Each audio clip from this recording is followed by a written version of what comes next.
लोकसभा निवडणुकीच्या 5व्या टप्प्यात मुंबईतील 6ही लोकसभा मतदारसंघात मतदान काल पार पडलं। मुंबईतल्या मतदारसंघांपैकी सर्वात कमी मतदान दक्षिण मुंबईत झालं।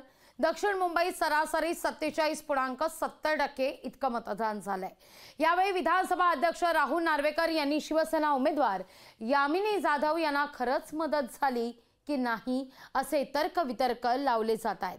दरम्यान राहुल नार्वेकरांशी या सगळ्या संदर्भात संवाद साधलाय आमचे प्रतिनिधी चेतन ननावरे यांनी। लोकसभा मतदानाच्या 5व्या टप्प्यामध्ये आणि अंतिम टप्प्यामध्ये महाराष्ट्रामध्ये मुंबईसहित राज्यातील काही भागांमध्ये काल मतदान पार पडलेलं आहे। मात्र मुंबईत सर्वाधिक कमी मतदान आहे ते कुलाबा मतदारसंघात झालेलं आहे आणि याच आता धर्तीवरती विरोधकांकडून वेगवेगळे आरोप केले जात आहेत की राहुल नार्वेकर यांच्याकडून यामिनी जाधव यांना मदत झालेली नाहीये। मात्र या आरोपात कितपत तथ्य आहेत हे जाणून घेऊयात। आपल्यासोबत स्वतः विधानसभा अध्यक्ष राहुल नार्वेकर आहेत। सर, विरोधक आरोप करत आहेत तुम्हाला उमेदवारी दिली नाही म्हणून नाराज होतात आणि तुम्ही काम केलेलं नाहीये, काय उत्तर द्याल? तुम्हाला आणि विरोधकांना सगळ्या प्रश्नांची उत्तरं ही 4 तारखेला मिळतील।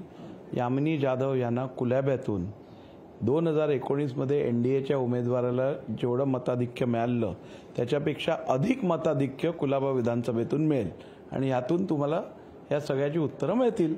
रिझल्ट नंतर आपल्याला 100% दिसेल की कुलाबा विधानसभा मतदारसंघातून एनडीएच्या उमेदवाराला गेल्या वेळीपेक्षा अधिक मताधिक्य मिळालेलं दिसेल। कमी मतदान झालं असेल तरी गुलाल कुणाचा असेल नेमका? निश्चितपणे यामिनीताईंचा, एनडीएचा।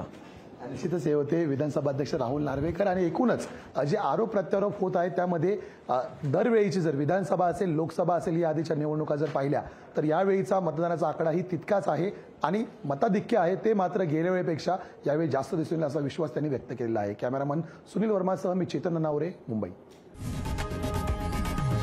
लोकशाही मराठी ऐका, पहा, जागरूक रहा।